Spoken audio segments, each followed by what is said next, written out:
Welcome to the fifth, I think, episode of the Shaky Legs Run Pod. It's been a little while, so pretty excited to be back on the mic here. And me and Thom are also very excited to welcome Donna MaDer. That's how you pronounce the last name, right? Yes. Yeah. And who's going to be helping us as we train for the Boston Marathon, the 130th edition.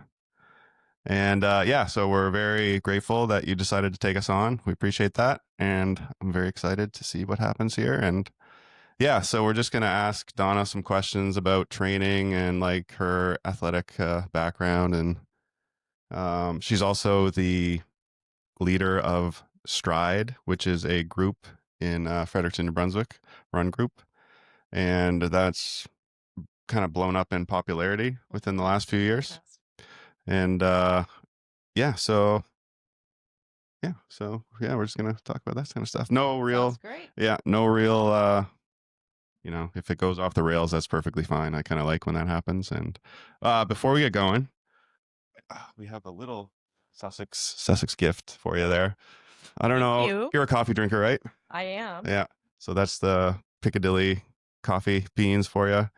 And there's a very Sussex sticker in the bag too. Okay. Yeah.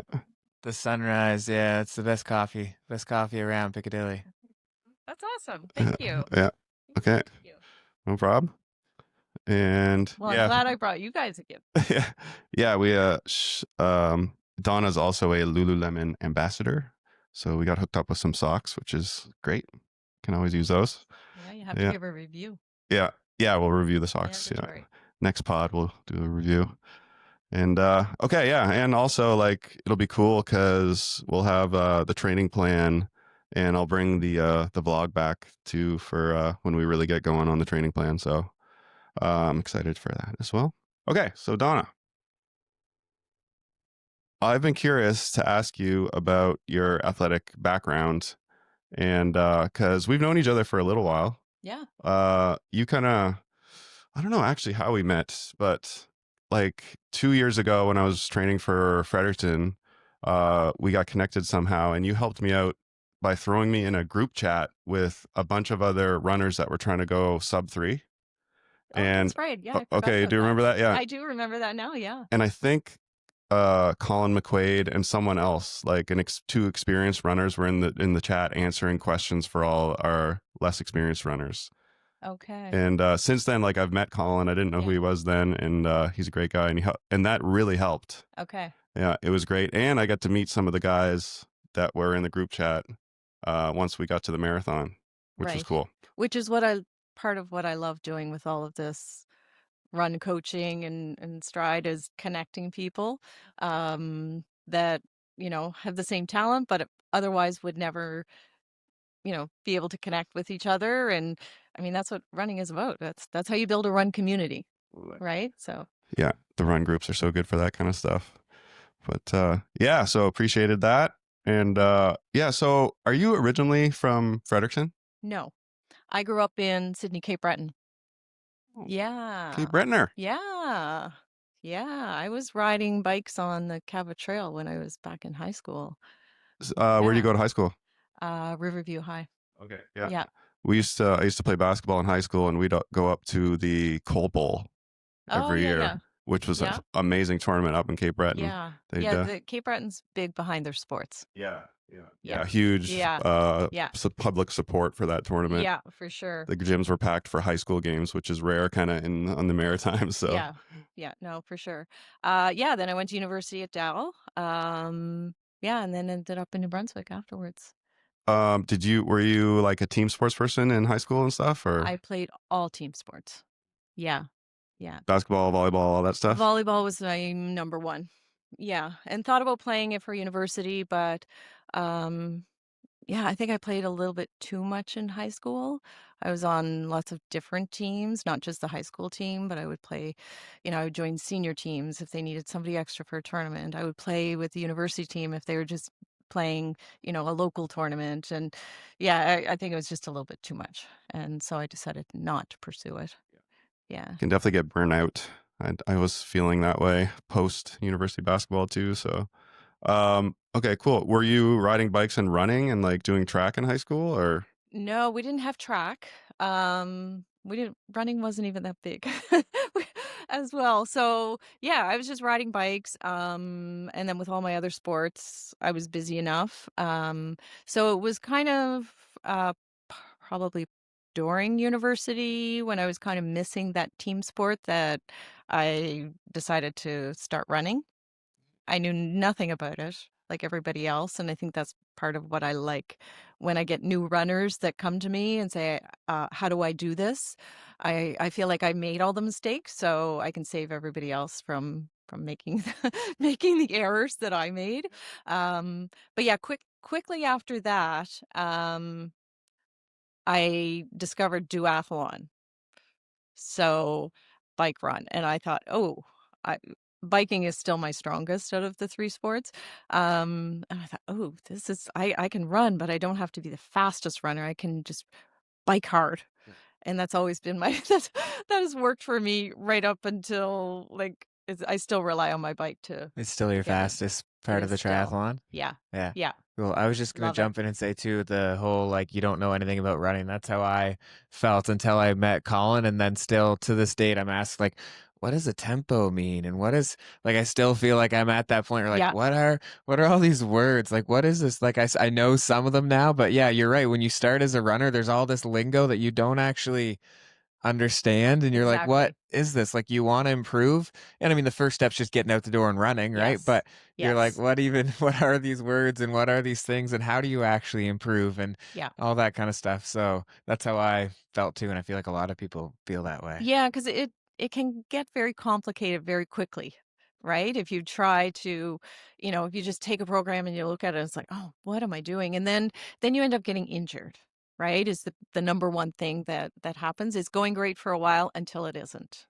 Right? The recovery is really important. And you're feeling great. You want to do more. You want to do more. Like you want to go in all these races and then all of a sudden it's like, I can't run anymore. What's going on? So yeah, if you can help people bridge that, yeah, and just I think the big thing is you don't want to discourage people from their enthusiasm, but you do need to put on the brakes a little bit, Yeah. right? So it's that fine line of yeah, of helping people achieve that. When people ask me now about running, I try to make it like abundantly clear that you should really start slowly and like even just do the walk run thing and because I think people want to run but then they try to run and it sucks so much because they're trying to, especially former athletes, they're trying to go like bats out of hell, and then it's like they either get hurt or just hurt so much that they don't want to bother. But Yeah, it can be discouraging even for us. Like right. we've been running for years. Some days you go out and it's just not there,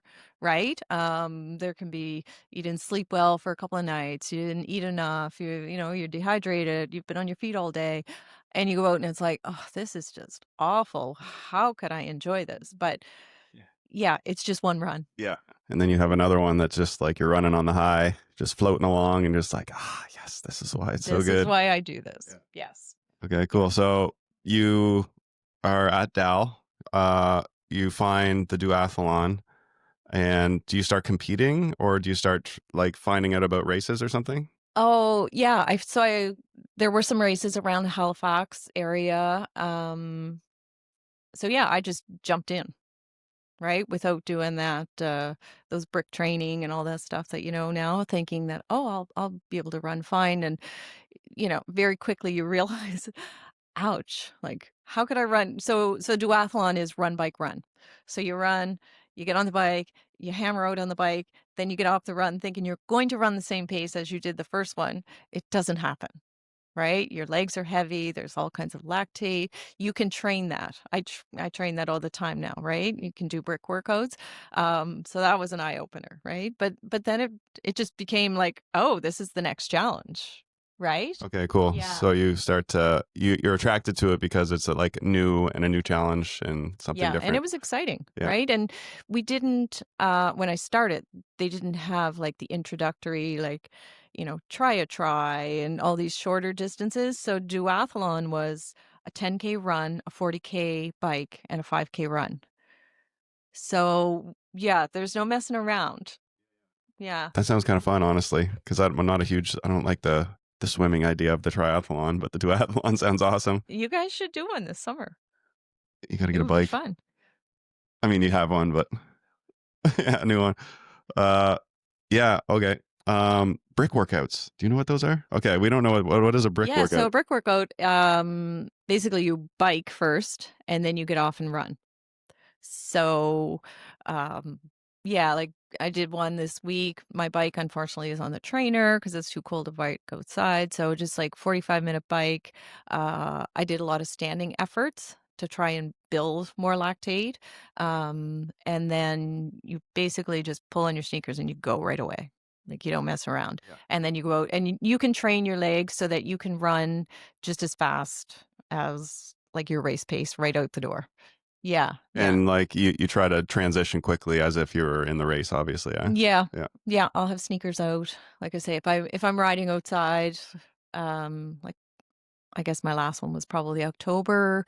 I think I did like a 2-hour, 15-minute bike. So this one, sometimes I do it right from my home and my sneakers will be outside. I use my car a lot as a transition spot. So, in order to be in the right spot for a good cycling so that I don't have to like slow down the last 5 kilometers through stop signs and stoplights. I'll park right by the trail. I have my car there, and basically I come in, bike goes in the car, I take my feet right out of my shoes right away. So I'm basically on my sock feet. You grab your sneakers, lock the car. That's your transition zone. Yeah. That's cool. Right? Yeah. So Perfect. yeah, and then you just go off on your run. So I think I probably did like a 12 or 14K run right after that. Man, the Fredericton Yeah. trail system's perfect for that, It eh? is perfect for that. Yeah, yeah. So that's why sometimes it's just easier. I mean, where my house is, it's great too. But like I say, you do slow down. Your heart rate drops that last 4 or 5 kilometers going through town, and you don't want that. You want your heart rate to be spiked because that's going to simulate race day, Yep. right? Right. I don't want that little break in Gotcha. between. So Okay, cool. yeah, I think I mentioned that your home base is Fredericton, right? I don't know if I yeah, did. Okay, I think you good. do. Yeah. And so after sorry, that was just my speaker. After Dal, did you stay in Halifax for a while or did you end up going right to Um, Fredericton? I stayed in Halifax for 3 years. Okay. Yeah. And you started training then or not until Yeah, yeah. yeah, and then that's when I started, then triathlon was there, and there was more races for triathlon than duathlon. So Halifax you So was Halifax is when I triathlon. started. Yeah. Yeah, yeah, so I started swimming at Dalplex there and then moved, and yeah, I mean, we had races, not that many, so you'd have to travel for races, but it was fun. Were you kind of beginning to get curious about running a marathon at this point, No, or so it was no, all triathlon? it was And I all know tr it's it was all triathlon for me then. Yeah, so then the next thing for me was I found out about, you could make the Triathlon Canada team and travel to world championships. So I very quickly jumped on to that scene. So okay. So yeah, what? So did you represent? Canada. Yep. Yeah, Yep. really? Yeah. Yeah. I Okay, I went didn't know that. to uh the first one I did was in Germany. No shit. Yeah. So Yeah. do you remember what year that you like your first year for Team Canada? I'm thinking around 2000, maybe no, maybe 99.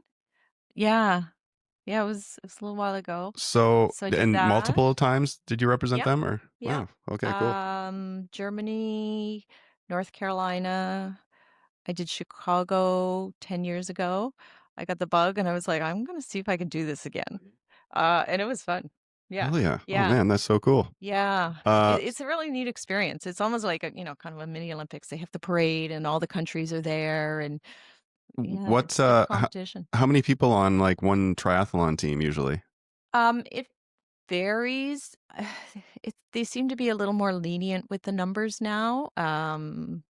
You don't have to. I think when I was doing it, like you had to win your age group in nationals, right? And then you could go. So there might be like one or two people kind of per age, but now they have all these roll downs and so to me it's just not the same. Okay. I like to be able to, you know, when you go to these races, like, you have to win in order to get there, Yeah. right? Things are just changing a little bit too Oh, much. so there's more people? There's more people now. Gotcha. Yeah. Yeah, Yeah. yeah, yeah, and there's lots more, like, you would have to go to nationals. Like, I had to go to Ottawa a few times in order to qualify, right? So now races are popping up everywhere because what's happening is, so, like, Try and B, they can pay for spots, so they'll buy spots Really? from Triathlon Canada, and they can host a race, and yeah. Yeah. Yeah, so yeah, so it's very different than when I first did it. Yeah. Still a great experience, Is there like but I loved it. like a Canadian national one where provinces are competing or no? There is a nationals, yeah, and it varies where it is. I've done it in Quebec and Representing New Brunswick? no, not you. No, you just go representing yourself. You Okay, don't have a yes. provincial team. Gotcha.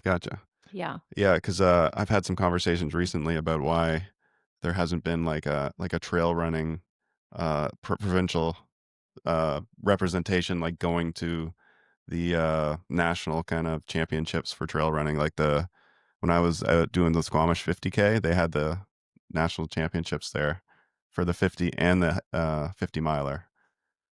Yes, and Cody.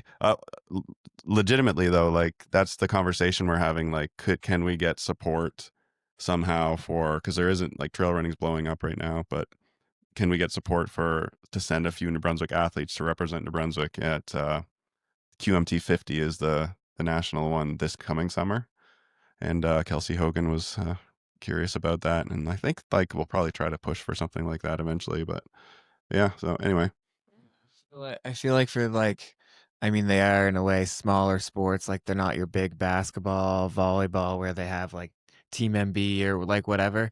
Um, like it was the same thing for spike ball, though it was like still growing. Like at one point, it was like there was nationals, and this is when I was playing spike ball. I was like, how do I get to nationals? Like, how can I get myself a spot representing New Brunswick in nationals? At that point, they were like, you have to make it. Like there was all these things, but you kind of have to. I got to interrupt for a sec because people probably don't know that Tom was a very good spike ball player, and he went to nationals for spike ball, which is cool. I did not know Yeah. that. I lost pretty bad. I mean, my partner and I won Atlantic Canada, like this big tournament in Halifax, and it allowed us to go and play in Toronto. And we went down to Toronto and we played all these teams from the best teams in the world. And now there's Worlds and stuff. And the winner of that would have went to Worlds, and they did. And we played them and we lost pretty terribly, but it was fun. And we represented all of Atlanta. We were the only team from Atlantic Canada that was allowed to go play. So it was cool. But it's kind of like, yeah, I see similarities in like the smaller sports where you might not have some, but you can go represent yourself and try to, but it all is changing. But it's cool to see that there's more stuff like this happening, and I feel like it's only going to grow. Like the running community is only growing. The like my friends, like a bunch of people are doing half Ironmans and all this kind of stuff now too, and the races are selling out so fast. Like to go to, is it Tremblant? Like it sells out like crazy fast. Like it's so hard to get into, and so it's cool to see, and I didn't know that. So that's cool. Yeah. Yeah, Tremblant is my favorite race. Okay, yeah. Yeah, So how the many triathlon. you've done it a few times? I've only done it once. I try not to repeat, although the race I'm doing in Florida I'm repeating that one. Yeah, I just love doing as many different ones as I can. Yeah. Yeah. Oh And yeah. I did live in Ontario for 3 years. Um, and they have so many more races up there. So that's when my racing really took off, just because you had more people to race, Yeah. right? So, yeah. Yeah. The East Coast is like everything's kind of a little slower here when it comes to like the growth of certain sports and things. But yeah, maybe this is a good transition to this how you grew the run group in Fredericton. So Donna is like kind of, she gets a lot of, or I don't know how you would have started it. Like, how do you start a run group like Stride, which is uh yeah, Yeah, so I many people know. now. So what we wanted to do, there's two other run coaches with me, Stephen Anderson and Nick Lorraine. So we came together and we wanted to start something, but we wanted to start it and have a little different flair to it.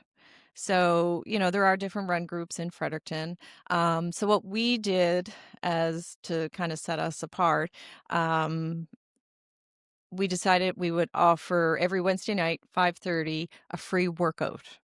So people came never having done a workout before. Then we had, like ex-university athletes who are just flying around these workouts because that's all they've done for the last 4 years, right? So the challenge was, how do we do this and we bring somebody who is brand new to running and then somebody who, right? Super experienced, yeah, Exactly. and be able to So kind of provide them with both with exactly. And something. where can we run? Because we don't want to go too far. Yeah, because you don't want to split everyone We up. don't want to split everybody up. We want people to be able, if they only want to do 2 repeats and then they want to leave, you know. So there were a lot of challenges, but I think we've worked out a lot of bugs, and it's really, I mean, it's taken off. I think we're 3.5 years in. Okay, so yeah, it's still pretty Yeah. young. Yeah, it's still pretty young, but Yeah. we have a consistent group. I think we've only ever canceled once, and it was not even in the winter. It was because there was lightning, so we had to cancel. So we meet at Queen Square, where a lot of runners already know it's the start of the Fredericton Marathon. We do PTSD for us. Yeah. No. Well, you had a good day, man. Yeah. So we do a 10-minute warm up. We come back, we do different run drills, just exposing people to, a kind of a new aspect of it. And then we do a workout. Okay. Yeah. Cool. That's really cool. Because before me and Tom kind of linked up to train together a bit, I didn't know what to do. All I did for my first couple marathons, the only workout was 1 minute on, 1 minute off. I do that once a week, and because I just didn't know. But then last year, when me and Tom got together, you have some family members that know a little bit about the training, but we still didn't really know anything. So we'd Jeff Queen, who runs a group in St. John, who kind of is kind of like Stride. He provides free workouts once a week. We'd see what he would do on a Tuesday and kind of steal it and run our workout on the Wednesday. And so yeah, it's if you're into running and you weren't a runner prior to like your adult life, this is a good opportunity to learn about all this stuff, eh? It is. And now, like I said, we have a core group. In the summer, we can have up to 75 people showing up. When you first, how did you get the word out when you first kind of decided to do that with your Social two other? media. Yeah. Yeah. So we started, our Instagram and Facebook pages, and then we just share them. I have basically my social media pages are just runners, Right. right? Did Runners you, and triathletes. So, were you coaching a little bit prior to the group runs? I was always self-coached. And I would always help people out, but I never, I certainly never advertised that I was doing any coaching. Yeah, so then the spin-off from Stride Running was that, then we have these other, little groups of Uh, people that want coaching Yeah. and individual coaching. And then mine I was just happy to do it, the one-off training plans, but then my group really grew. And then it was actually the group that was like, we need a name. So we did the DM training, and that we need a logo. So Right. this was all coming from them. I was quite happy not to have any of it. I was just going to Okay. slide through. So then the logo came from Drew Wallace. Yeah, Drew Probably does know all Drew. the St. John trail running logos, Yeah. like for the races. Yeah, so I coached Drew for his 100-miler last summer. So Drew did my logo for me. Yeah. And so that's how it just kind of snowballed from there. Okay, Yeah, cool. yeah, it wasn't my intention to expand and even have a name. I was just happy to just do training plans for people. Yeah. But then again, like we say, the group effect, Yeah. right? So I had a lot that wanted to train for a marathon in Fredericton last summer, or last winter, and I had 35 people on course in the Fredericton Marathon. Fantastic. Yeah, so it was fun. And then I decided to jump in too. Yeah. That was funny. I remember talking to you a little bit before Fredericton Marathon last year. You're like, yeah, I'm going to pay someone for like 20K or something. And then I saw you like 32K in. I'm like, oh yeah, she's going for the You must have just been Well, like, we were might having a as good well. day. We were Yeah. having a good day. There was no pressure, Right. right? And it was really fun to see, like, because there was a couple of out and back sections, right? That's why I love Fredericton, That's why I because you get to love see that. And everyone. so then I realized that I was actually, really good to be out there with my runners that could see where people were and if anybody was struggling and Yeah. that type of thing, right? So, yeah, it was ended up being a great day. Cool. Yeah. Yeah, that's great. And so when Stride started, was it a small group of people showing up immediately, or what? Yeah. When did it turn into like the 70 plus people that kind of? That probably took a year to get those numbers, but very quickly we were, 25, 30, 35. So really that first year we were kind of consistently in like a 35, 40 range. Okay. Yeah, and then it just kind of took off from there. The Steven is your other. Steven Anderson, yep. So he's connected with like UNB running or something, right? Yes. So Yeah. there was a connection, but like you with triathletes and like Yes. so already it wasn't like there was two people that just started a group that no one knew. Like you guys knew kind of a lot of the community. Exactly. Steven was new.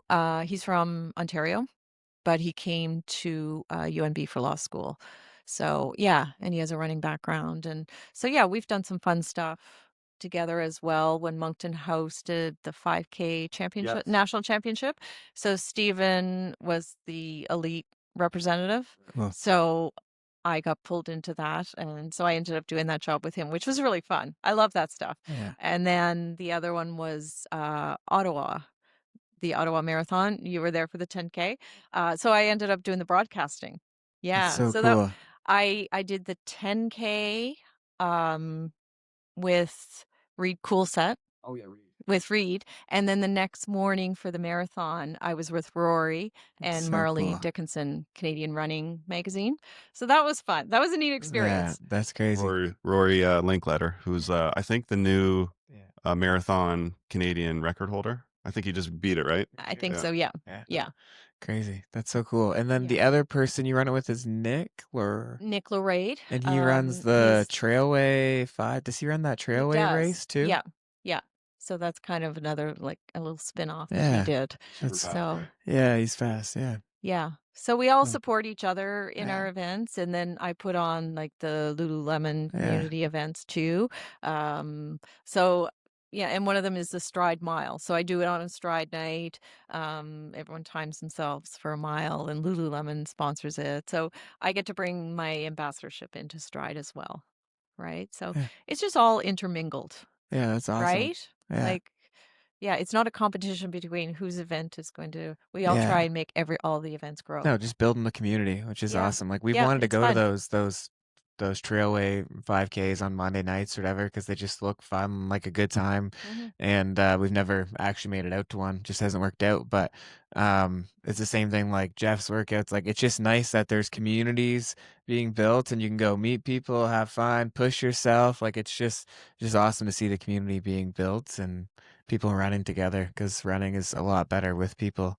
Like even like sometimes you just don't want to get out the door, but if you have plans with somebody to go run, you're gonna go do it because you're not gonna bail on your plans. So then you get out and run, and then you enjoy it and you have a good time. So there's been many times where me and Thom are messaging each other as like, yeah, you're going, right? And we're like, yeah, I'm going. I'm like, all right. And it's like 7 a.m. or 6 a.m. before school, and we're just like, once we see each other, like, I really wanted to bail, and you're like, yeah, me too, but you don't. I know. Because you're holding each other accountable a little bit. And then once you get the run in, like you never, well, sometimes you regret it, but very rarely. Usually once the warm up is done, then it's like, okay, now I'm ready to roll. Yeah. Right. So, especially in the morning, if I get out, it does feel good the rest of the day. Usually it's a good way to start. But yeah, so kind of impressive how you guys have built this big Stride community in Fredericton. And yeah, I love the Instagram presence is cool. Like just seeing people work out together, it just gets you kind of hyped. It's the same as what Jenna has done up in Moncton. Like I love they do a good job with their social media too.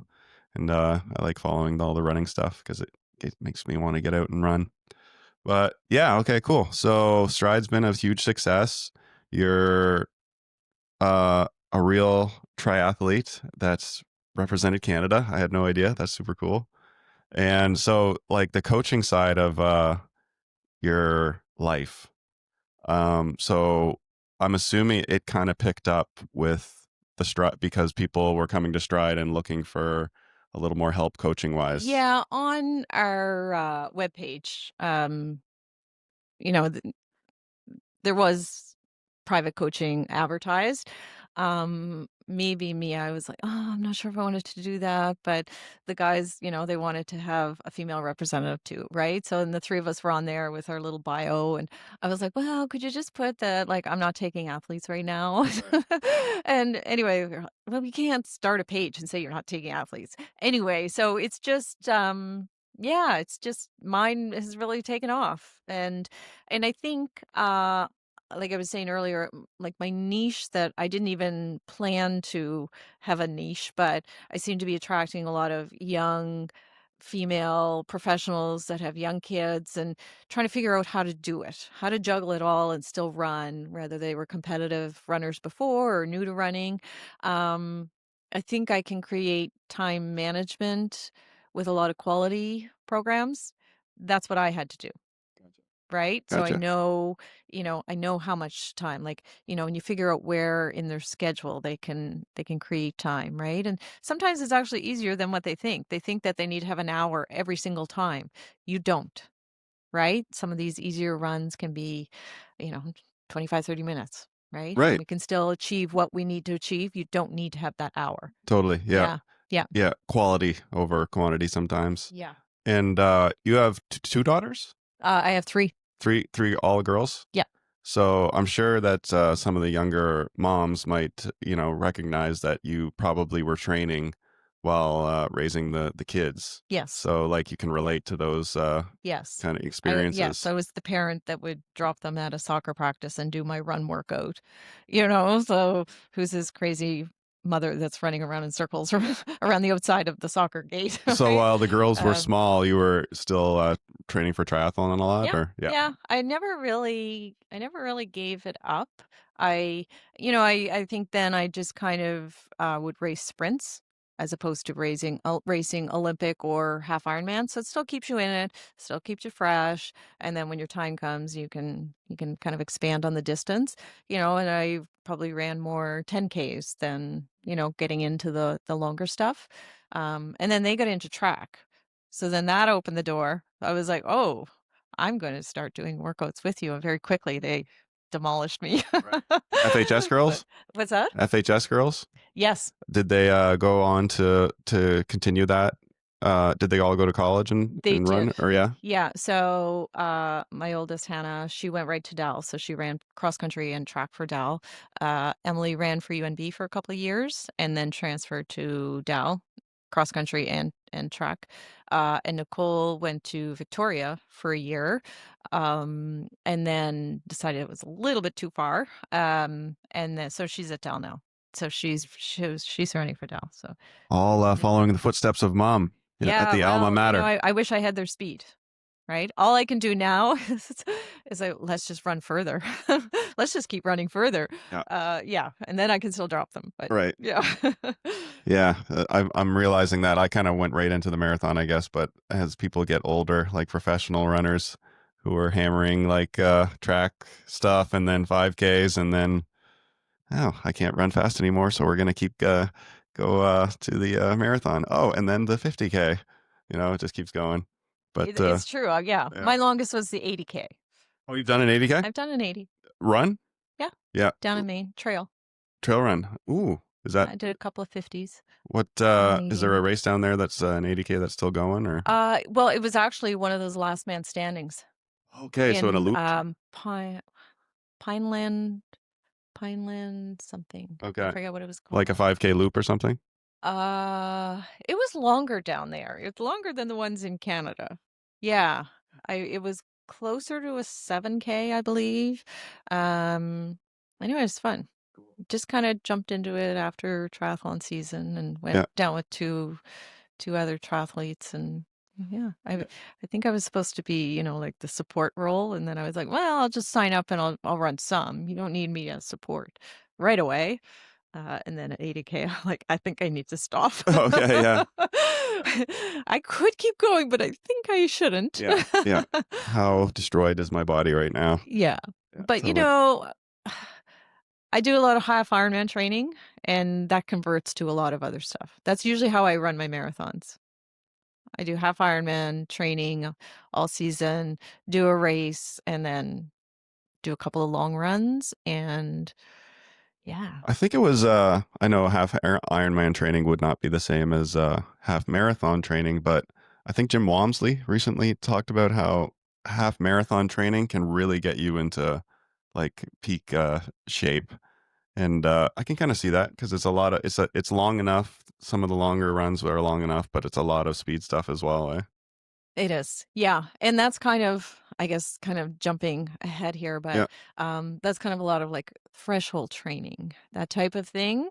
Yeah. So I always like my marathoners, not just to keep doing marathons. Like do one, but then let's take a step back. Let's do some speed work. Let's start racing half marathons, and you drop your marathon time. Totally. I can see that. Yeah, so I've done that with a few of my runners just in this past year. And then they'll train for a May marathon again, and their time is going to drop. Right. Like, Okay, cool. yeah. So when you were kind of training for all your triathlons, when was it that you were like starting to think about doing some marathons and stuff? Was that fairly recently, or more running stuff, or was it all just kind of blending in together?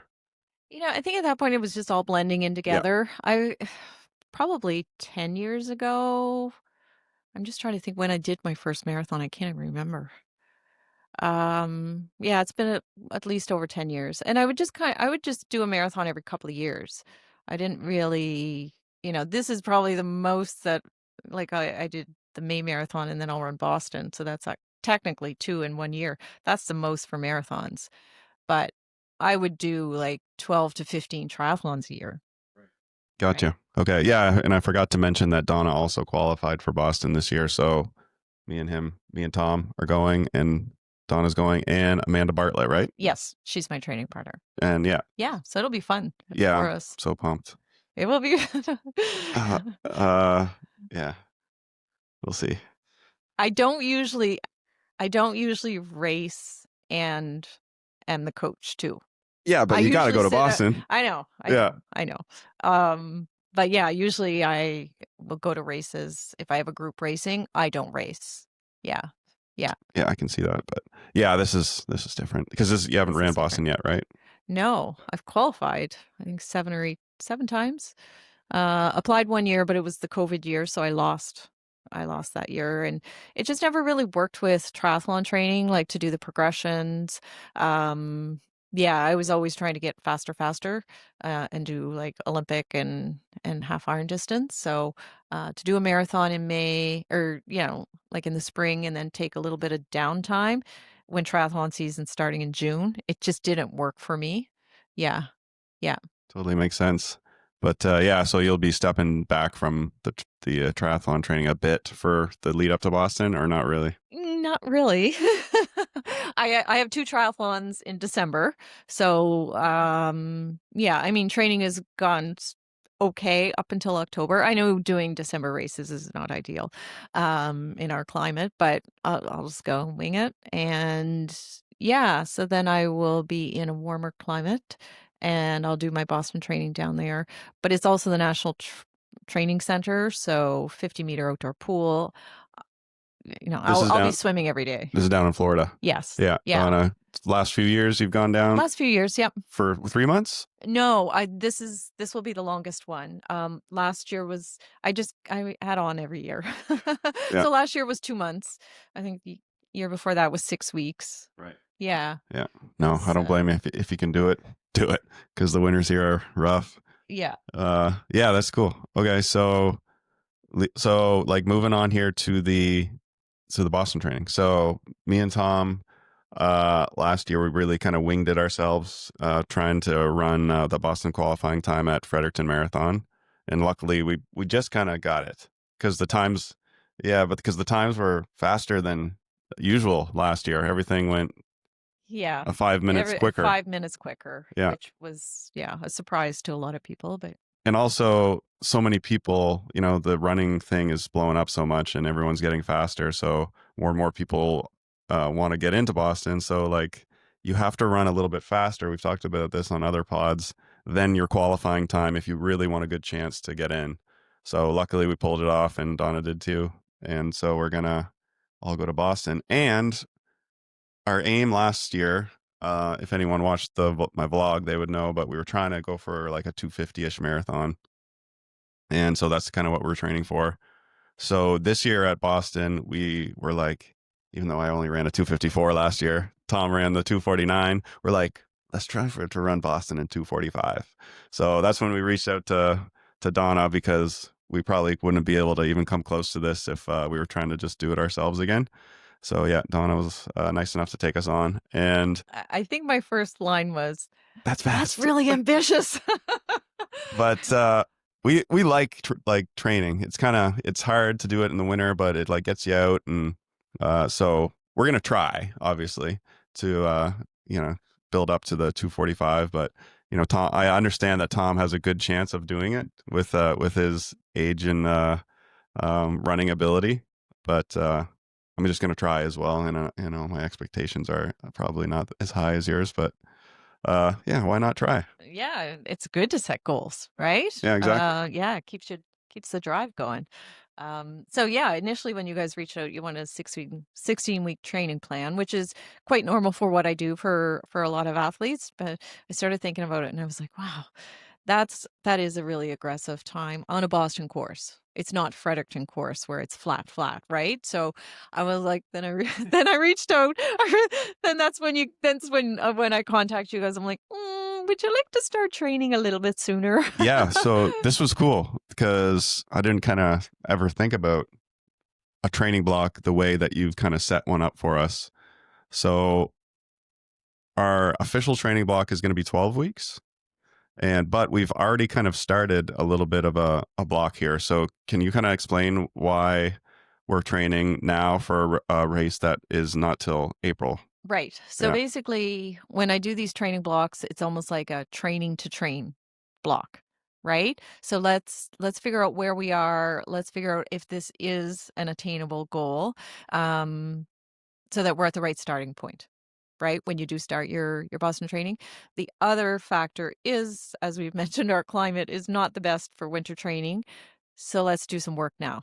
Let's do the faster work now, right? The roads are bare, temperatures are not that bad.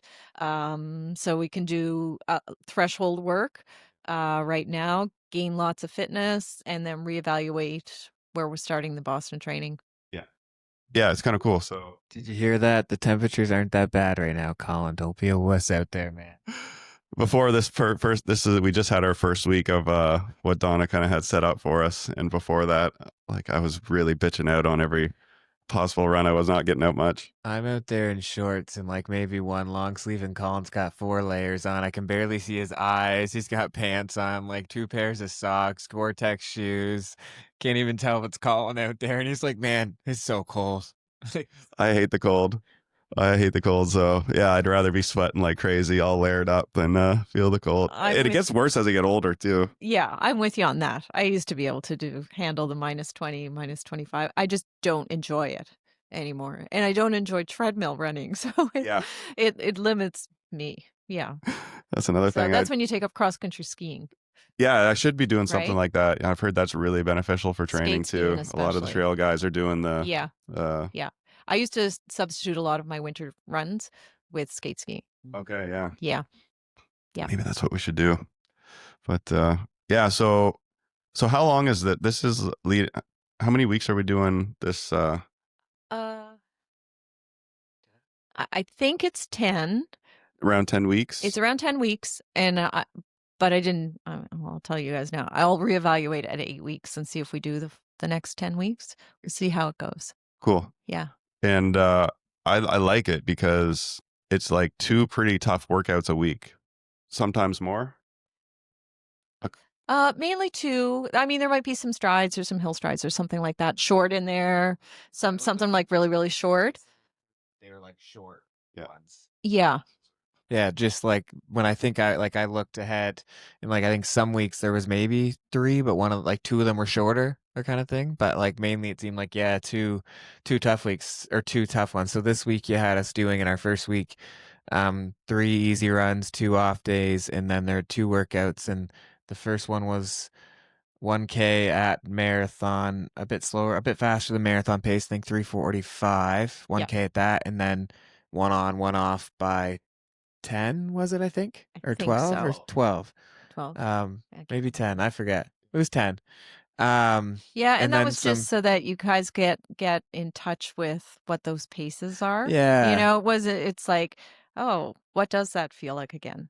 Just do yeah, 1 kilometer of it and let it sink in. yeah. Then do those It was little good because we'd done pickups, the one right? on, one off before, but just that. So it was nice doing that 1K. Um, just get you right into it too. It was nice. And then the second one was 6 by 1 by 1, I guess is what you would call it. It's one case. Yeah, so it'd be 1K a bit faster. We were just saying this before we jumped on the pod. You call it over under. Yeah. So one was a bit faster and then one was a bit slower than what marathon pace might Yeah, so be. basically you're building some lactate. Yeah. Because I mean the pace it's a good pace. It's fast, right? So you're going to build a little bit, especially if you haven't been doing workouts, recently. So, and I like the 1K distance doing that because it is long enough that you can build a little lactate, and then you drop back on the recovery pace, which when I when I give the recovery pace, you shouldn't go faster than that, Tom. Yeah. Yeah. You're making the Uh, workout harder on yourself. as a note. Yeah. Go way slower, like I do, slower Yeah, than I'm even you guys supposed are to. so different. It's like Well, it's polar opposites, yeah. Like I which can is hang. fun to see. Tom's like he's quicker, but sometimes like if I'm having a good day, I can hold on to him and we can push each other a little bit. But the short interval workouts I've always been able to do for some reason, but when we But go that to the might be your longer, basketball background, it very well could right? be. All that I short don't have sprint that stuff, engine, yeah, right? because the longer interval workouts I struggle with. But and then Tom dusts me, and I feel bad because we're trying to push each other, right? So yeah, that's it's going to be harder. But that's a really good point. I never kind of thought about that Yeah, basketball wise. yeah. You're probably more used to that, have that fast twitch for sprinting, Yeah, right? Up and down the court. I played basketball too. I mean, I wasn't as good as you, but I don't know.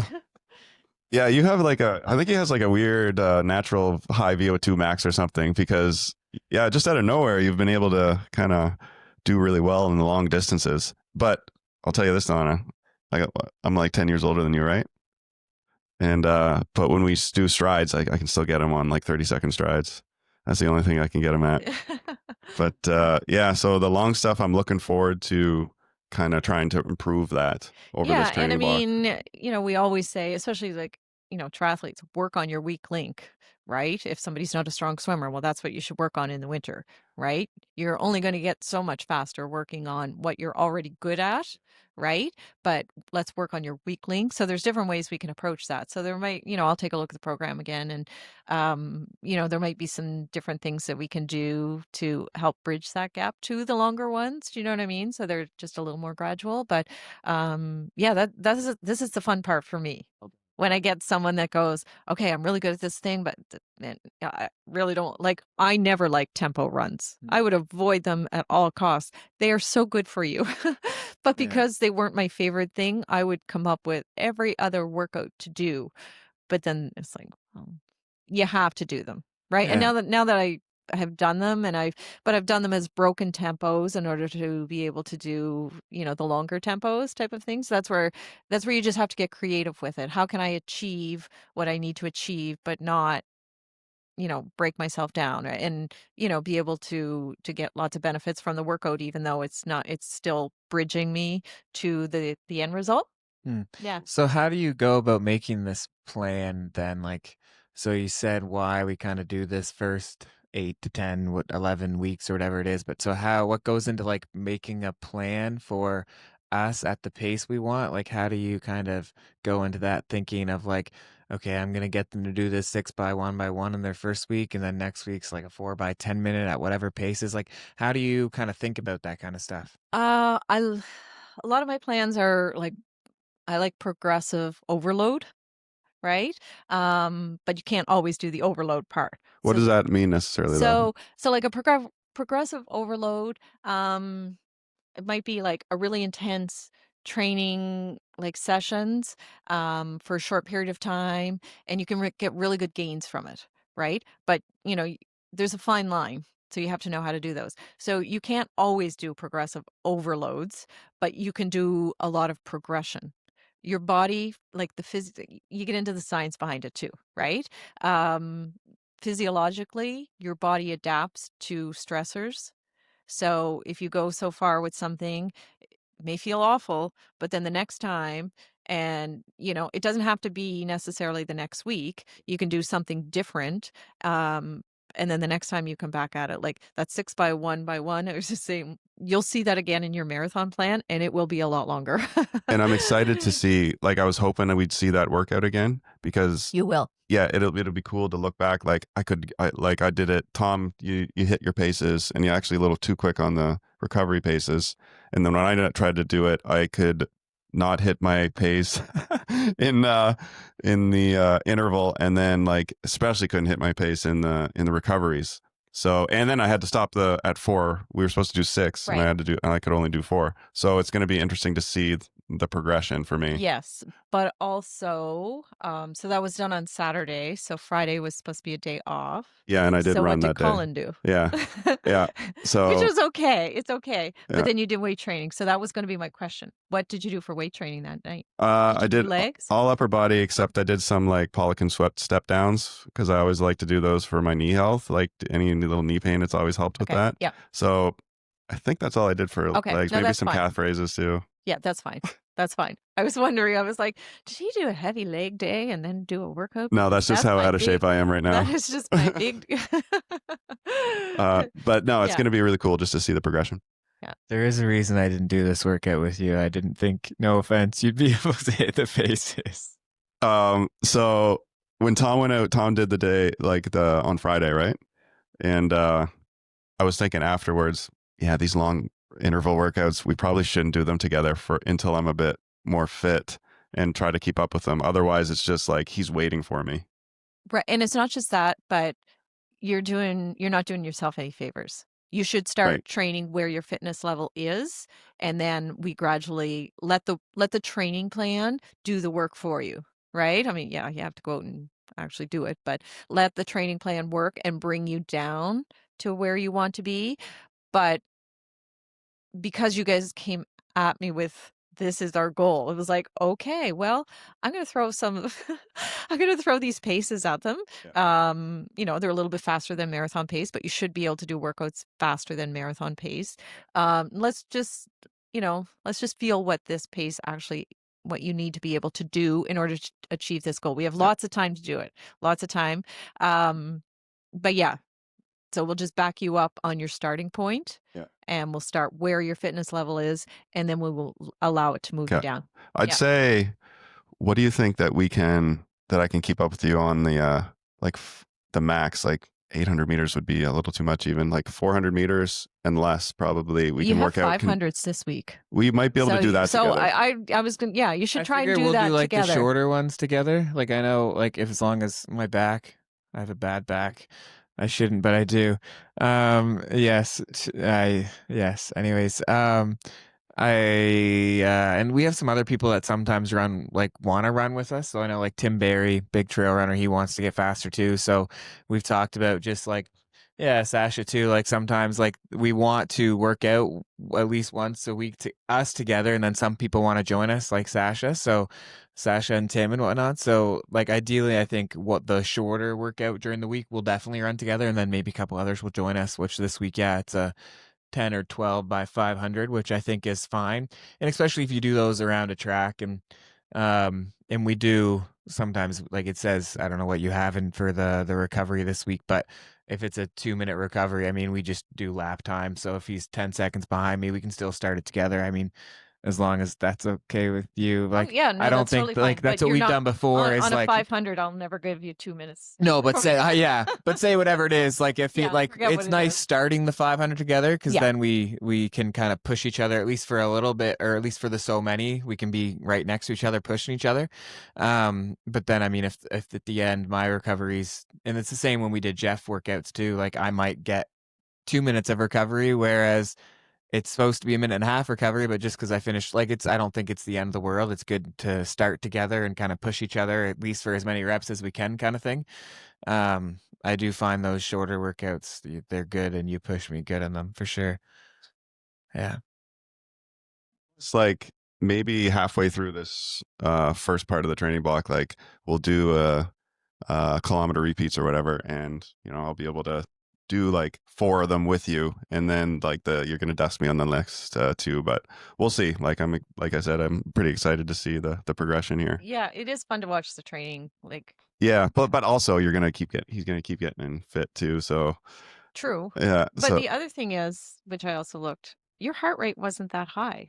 well, I've been wanting to ask you about this actually because I do wear a heart rate monitor, and I've wondered about this because I'd struggle to get my heart rate jacked up. I don't think it's necessarily because I'm in like superb shape. I think I'm like lacking something because this has always been an issue. Okay. Like when I go to like sprint uphill, watching my heart rate, trying to get it up to like 185 or 190, and it's like it's kind of hard. And then I looked it up, and some people have that struggle, but they're like lacking a certain vitamin or something in their diet. Okay. So have you know anything about that or no? Well, I mean, the first step would be to get some blood work done, Yeah, I right? probably And should do just kind that. of get a panel and test for Low different iron or things. something. I don't know. Well, yeah, yeah, yeah. It does happen a lot with runners. Um, and what a lot of people don't test is their actual ferritin, which is your stored iron, which you should request. Yeah. Okay, Yeah, cool. Yeah, because maybe I'll do that. that's a big factor in things. But I mean, you have really good endurance, so you just went out and did a really long. Yeah, I can go slow forever, but at marathon paces Yeah. it's a struggle for me for some reason. But yeah, we'll figure it out. Oh yeah. Yeah. Yeah. Plus, like I don't know, there's something about I can struggle through these long interval sessions training up through the marathon, but then marathon day is just like I don't know if it's just the excitement or whatever. I don't find it as difficult when you're out there. That's what I was gonna say. Like you look at some of these workouts that you have planned, and you're like, oh my goodness, 4x10 at 350. Okay, that sounds terrible. But then I ran a half marathon at a 339 pace for like this like 3 weeks or sorry, 2 months ago, 3 months ago. So it's like, okay, I can obviously do this, but sometimes it's like just mental. Like it's for some reason, I don't know, race day, that's the excitement, the jitters. It's like it's just, and once you put the training in, obviously, right? Yeah. Which I feel like I Oh, did. I'm at the same point now too. I'm thinking, how am I going to run Boston in April? How am I going to run 42? Amanda and I were just saying, I'm going to run Friday, right? We ran 14, and it was like, how do we run 42 Yeah, again? And yeah, then once you just get into the training, again, it's that progressive, right? Your body adapts to it. And then the next time you do a little bit more, well, your body recognizes what you did before, so it's just that new little stimulus, right? yeah, And you just keep doing that. You just keep yeah, adding that, right? And your body learns how to process the lactate that you're building up, right? yeah. So you can do, quicker paces and without the lactate. That's why this threshold training is really, really good, Yeah. right? That's So right. I'm so excited to go through this. Like we were so uneducated last time. We still kind of are educated, so this will make us more educated. But like throughout the last training, like I remember one day I'm like, I don't know if I'm actually fit enough to run a marathon at this pace. So I just literally got off my couch one day amid my training and did 30K at my marathon pace. I just was like, okay, let's see if I can hold it for 30K. And if I can hold it for 30K, I can probably hold it for a marathon. So I did 30K at a 4-minute 5 pace, and it was fine. And it was far enough out. So I mean, I was good, but then Wasn't Jeff like, what the hell are you doing, man? Colin McQuaid. Colin just gonna say McQuaid was like, you're not going to see that on this training plan. Colin McQuaid was like, after he's like, yeah, if I were to look at your training, there was a couple of runs that were questionable. It was one I did a half marathon at the goal pace, and then 3 weeks later I was like, but I didn't know any better, and I was just like, whatever, I'll go and do it. And I mean, I ended up being okay, but faster than your goal time, so somehow it worked out well. Yeah. So learn and do things proper. yeah, and I am big on the long runs, putting a lot of marathon pace in. But it's staggered in different ways, right? Yeah, so that you're not like burying yourself, that you're not having your best marathon on training day. Right. We don't want that. Even this first week into this kind of first phase of the training block, it's really nice having someone just tell you what to do. Not have to think about it. Yeah. And just not have to think about it. So yeah, I'm really looking forward to this. But yeah, so after this kind of initial block, we go into like a 12-week, right? We're gonna do 12 Yeah, we're weeks. going to do a 12-week marathon plan between the two blocks. So you're going to take another week of a little bit of downtime. I think I have that allowed Yeah, I in meant to there. ask, is it just 1 week? I think it's one, and there might be just another easy week in there. I have to look at the schedule again because I have a few different plans on the go for people now. But yeah, there's definitely a little. I that's why I like doing blocks, and then you take a little break so that if there's any little thing that's bugging you, it's like, oh, my Achilles, the last few weeks has been bugging. You know, you have a week off. Yeah. Let's, you know. That's one thing that I did notice about this first phase too. Like, there's off days, like more than just one sometimes. Yes. And that's something that especially Tom's not used to. He run kind of every day almost usually. So this is probably going to be day one of training was Monday. Was actually an off day, and Tom ran. I know, like, you're gonna have to, but that's okay. I know it looks part of my schedule. I know I was, but like, so like this weekend, my wife's working both Saturday and Sunday, 7:30 to 7:30. So like today, I'm taking an off day where it normally would, or yesterday I took an off day. Today I'm not supposed to, but I might be because of my back. But like and that's okay. Sometimes during the week I have to, I know. Yeah. So I kind of think about, I look at, I guess what I do is I look at the 7-day outlook for this week and I'm like, okay. And I sit down like, when could I actually get these things in based off of my wife and I work opposite schedules. I can't push a kid I can push two kids in a stroller for an easy 9K, but I can't do my workout with them. So so I can't do that this day. I've got to push it to a Friday. So as long as I don't, and we kind of talked about that last week. As long as I don't do back-to-back workouts, as long as I get everything in with off days or whatever, like it's okay, kind of thing. Ideally, you would do it how you have set up, but life happens, and it does. So and I like how you're doing it at the beginning of the week instead of just going into the program, doing it, and then going on Friday, like, oh, right, I can't run Saturday or Sunday. So then you miss a big bulk of your mileage and that type of thing. So that is completely fine to do it that way. Yeah, just basically you don't want to do back. And that's kind of like Colin said earlier, I have some family who like ran in university, ran for UBC and stuff. And that's what their kind of biggest thing was when training. They would give me tips and they'd be like, just don't do back-to-back workouts.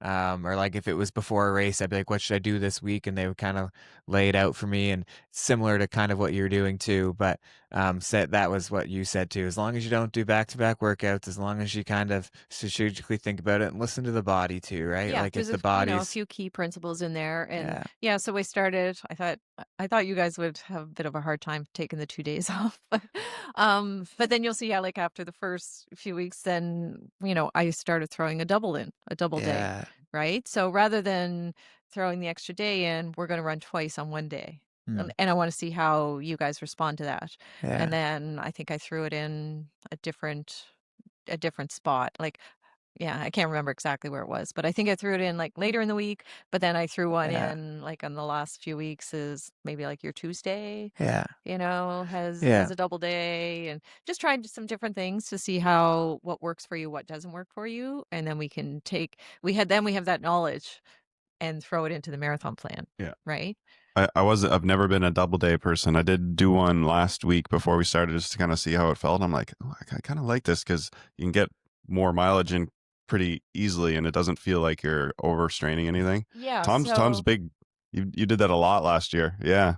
Like short runs. Like, sometimes last training block, I'd only have time on certain days that I'd be like, okay, I got to get some mileage and easy mileage. And it'd be like, I'd do 35K in one day, but it would be split up over 2 or sometimes 3 runs just because I knew the next day I couldn't run, so I would just try to get, and it worked pretty good for me. I found I like a triple day, not too often, but I did a lot of double days, just like easy 15K on the treadmill in the morning and then an easy 17K outside in the afternoon. Doubles are Yeah. great because, I mean, especially if you have another day that's, your long run day, right? I mean, you try and fuel as much as you can during your long run day, but you still kind of, you're dehydrated by the time you finish and you're a little Yeah. depleted and stuff. So you don't want to have two of those days. Whereas you can do the double day and you come in from one and, you're going to eat and you're going to refuel, you're going to have your smoothie Yeah. Great and, beat you smoothie. go about your day and, then you can fuel up again before an Yeah. hour before you go for your second run. So, yeah, you may have heavy legs, but they are fueled. So you're Yeah. not doing like the tissue damage, Mm. right? Yeah, and like you said too earlier, you're coaching a lot of females who have children and whatnot. And like, I mean, myself, not a female, but I have children. Like, same thing. Like, you're just trying to find spots of when can you run. Like, and I can run 30 minutes this morning, and I can run 40 minutes this afternoon, and I can't. But I never had an hour and 20 minutes where I could, an hour and 10 minutes where I could run today.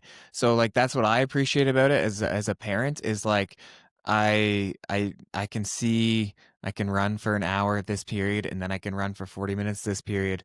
But in no part of my day did I have an hour and 40 minutes to run. Like, Yeah. And my I can wife will relate to let me that. leave for 30 minutes in the morning and 30 minutes in the afternoon, but she wouldn't let me leave for an hour straight. Like, you know what I mean? Like that No, kind I of thing. totally get Like, it. And I mean, we it's, can even, if we have to, we can even do like two like threshold workouts, right? Not just two easy runs. We yeah, can, if you don't have time to get that midweek run in or the weekend one, we can break the workout down and do two workouts. yeah, But they have to be strategic workouts, yeah, right? You can't, yeah. you can't put two speed Yeah. workouts in a Well, day. just say like we all want to, and I'm like we're working and we're trying to be successful in our own minds of what success is for us and running, so it's like you got to try to balance it all, right? And so it's just part of it. It's like obviously like your work and family and whatnot comes first, and then you got to try to balance this all in. So it's I appreciate looking at the schedule and being like not having to think about that of what I got to do to actually get there to Boston, but just figuring out when I've got to fit it in now, which is it's awesome. I appreciate that. I have a little bit of a technical question about training, like threshold and tempos. Those are two different things, right? They are two different things. Everybody calls them the same thing, right? Because they are very similar. Um, but thresholds is a little faster than a tempo, right? The tempo it would be the slower of the two workouts. Um, threshold tempo you can hold it for a lot longer, right? But threshold is that fine line where you're doing a workout and you're like, oh, I don't know if I can keep hanging on to this a little long, maybe just a little longer. Oh, I think I need to back off, right? And So the threshold, the terminology comes from lactate threshold, right? You're yes, like so at the point where you're about to burn your. yeah, so lactate, everybody thinks is such a negative thing. It's actually an energy. If you use it properly, it's an energy source. So, but you need to reuse that. So, if you're running and you're like, okay, I'm holding this pace, it's feeling good, but then you pick it up, maybe by 5 seconds, and then all of a sudden, after about 5-10 minutes, you're like, ooh, why am I not feeling good? But I didn't move the pace that much, right? But all of a sudden. Is that you? That is my phone. Just shut that. All right, here you can answer it if you want. Yeah, got a mid-pod phone call, but that's why our pod's good. We don't care about this stuff. Um, yeah, so threshold is what you like to do is do you like to be able with your training to move the threshold. So then, oh, I'm actually able to run faster at the same effort, right? So that's how that works. Whereas tempo is just a really nice steady state. Yeah, like, it's like a pace that, you could go out and hold it for an hour Yeah, if you needed to. not an easy It's run. not easy. Yeah, No, no, definitely not easy. Um, but it's kind of somewhere in between like your 10K half marathon pace is kind of the easiest way to explain it, right? So you pick something in there, the other way to explain it is something you could hold for an hour, right? Um, yeah, so they are different. Everybody loops them into the same. Right. Yeah. Yeah. Different stimuluses. Yeah. All right, cool. Yeah, I was always curious about that. I kind of assumed they were different, but I wasn't sure. Yeah, so sweet.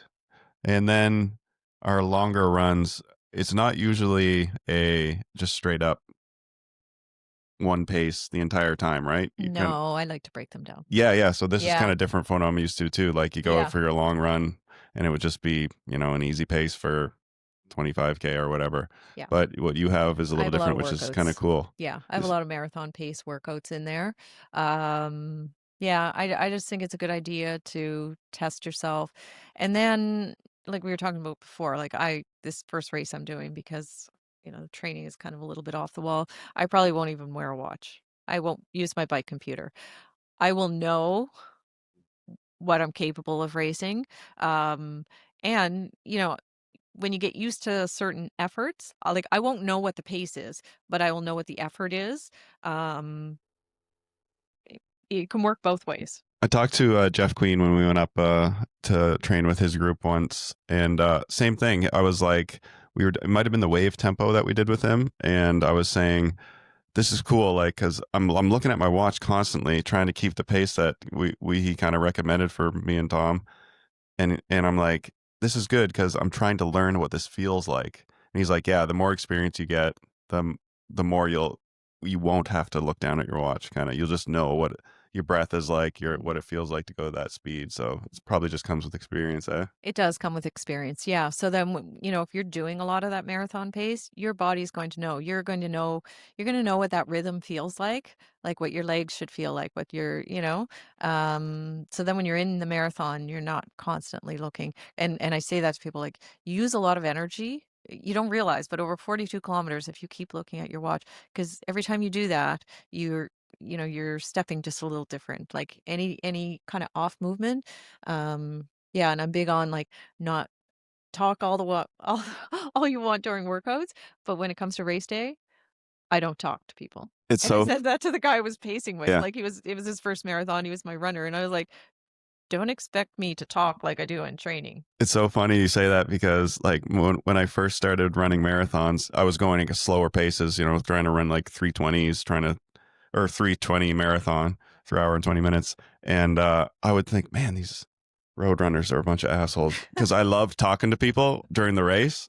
I'm just like, hey guys, how's it going? Because I wasn't really pushing. I was just going at a good pace and no one would talk back to me. But now I get it. Now you get it. Yeah, because, Now you get it. I try to go at a bit faster pace. I'm like, Yeah. you are wasting energy. You're wasting energy. It throws your breathing pattern off, right? I mean, it throws my breathing pattern off when I have to take a gel. I'm like, oh, do I really have to take this? Because it just, right? But yeah, I don't talk, you know, a few words here and there, but overall, Yeah, yeah. So little things like that. totally Makes a get it. difference. Yeah. So that's why I like to put the marathon pace in there so your body goes, hey, I know this pace. And your first little bit few kilometers is always going to be fast. There's adrenaline, you're trying to find your spot, in a race. So, I always say to people like first kilometer or two, if it's a little faster than race pace, that's okay. But by kilometer 3, dial it back. Right. And then, so it might take you a little bit to, tune in with the watch. But then just hold it. Right. Yeah. Yeah. Oh my God. That's so funny. Freddie last year, because we were going to go out at the same pace, but Tom was gone well, I get it though. Like when you're capable of running with like everyone up front, it's hard to hold back. It is. It is. And that's the tricky part with the marathon, right? And I think that's why I like racing other distances because you can actually race them, right? I don't love races where you pace them. And that's why like people say to me, like, I've never done a full Ironman before.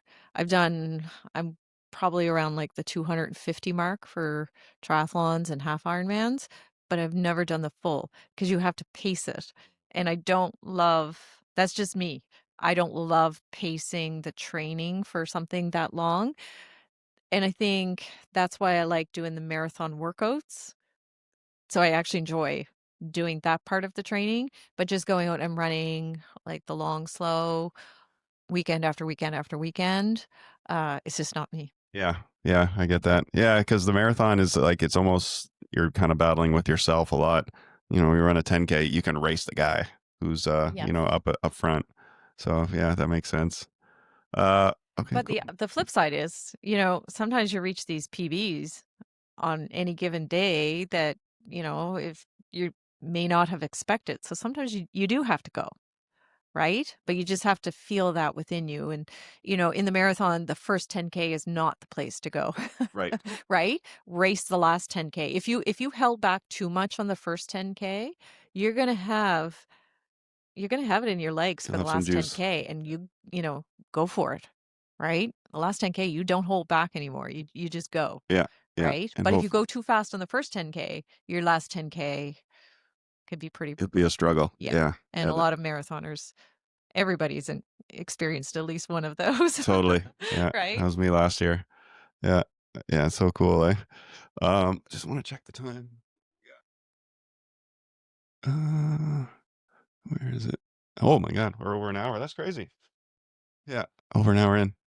You probably got to go soon. I just wanted to ask you one more thing though. Like, what's your plan, race wise and like training wise? What's leading up, right now, aside from Boston? You got anything Um, else before that or? yeah, December 7th, I'm racing Clash Daytona, the endurance triathlon, Right. which is Yeah. at the Daytona Speedway. Um, Oh, you get to run around there? yeah, Oh, cool. yeah, I think we do one bike lap and then we go out on the road, and then the full run is on there. Yeah. So I've never been to the Speedway, but I've seen pictures and you actually swim. There's a body of water in the middle of the Speedway.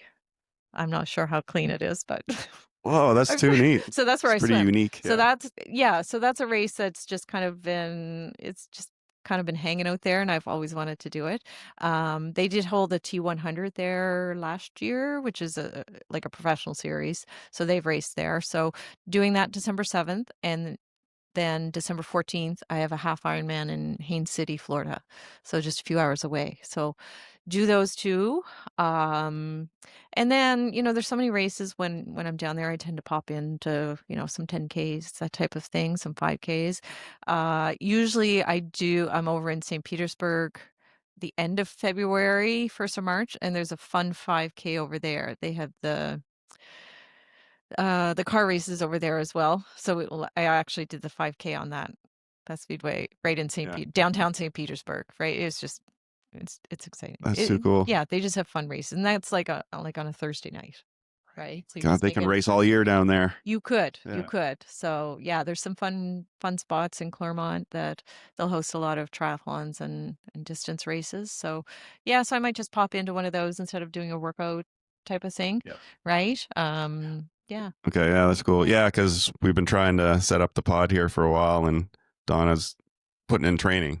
Like, you got to get, because you ran this morning, right? I did run this And then morning. you were like Yeah. trying to figure out, because I got to do the bike eventually. I know. I almost made Colin bike with me. Yeah. Yeah. No, that would have been very ugly. But yeah, are you going to be outside on the bike today, or are you going to be on the? Yeah, it's too No. cold now. Yeah, Eh? it's too cold. Yeah. I do have my road bike on the trainer. I'll probably get on it a couple more times, but I leave in a week, so I'll just get down there and get a couple of rides in and hope for the best. Yeah. That's cool. Yeah. Well, yeah, I'm glad we got the pod in before you took off for Florida. And thanks again for coming down to do the pod, first of all. And Yeah, well, you guys came up for the cinnamon bun run last week, so yeah, that was fun. Yeah, that was it's cool. my turn to come. The cinnamon bun run. Is that the first year for it? Yeah. Yeah, Yeah. Donna's put on. First Donna year. and Lululemon kind of put on this little fun run up in Yeah. Freddie, and it was kind of cool because it hadn't snowed yet, and it snowed for the first time, and it was kind of pretty. And Yeah. I hated it at the moment actually because it was too damn cold and slippy. But Oh, you were in shorts. yeah, and I saw the pictures and stuff, and I'm like, oh yeah, it did look really nice. But From my perspective, it looked nice. yeah, and yeah, Thom was slow. Yeah, he slowed down for me. We did have negative splits on the 5K. Yeah, but I was struggling. Yeah, 22-minute 5K. Yeah, what's yours? PB 16 something? 16:30. So yeah, this is what I mean with the longer intervals. He has to slow down for me for now. Hopefully, we'll get better. You guys should race I have a good 5K you could race in the summer in July. Yeah. It's Oh, fast. It's a PB course. Joe McGuire, Woodstock. Okay. I took my group up there the last 2 years. Yeah. Maybe that'll be the next PB attempt instead of like a. Fredericton won the marathon weekend, but I'm 1 second too slow, so I don't know if they'll take me. But When's that? Oh, marathon weekend. Marathon weekend. So you'd have to do you'd have to do a quicker one before that. They let a couple people in last year that were like 12 seconds too slow or so maybe they'll let me in. That'd be sick. I think they were quite generous coming, further on. But yeah, well, 3 weeks after Boston, so we'll see how I'm feeling. But yeah, that's true. Okay. But yeah, thank you also for taking us on. I know you got a lot of athletes and you're trying to find a balance with how many you're. No, this is going to be fun. Okay. Yeah. Yeah, looking forward to it. Yeah. You guys are really strong athletes. You've lots of endurance too, so this is fun for me to Yeah, we're like your test subjects. Right? Yeah. Yeah. No, that's part of it. Yeah, it's gonna be great. I do as much as I hate winter, I do like training, so it's gonna be cool. Yeah, thanks again. All right. And it's fun. Thanks for checking out the pod, and we will see you guys on the next one.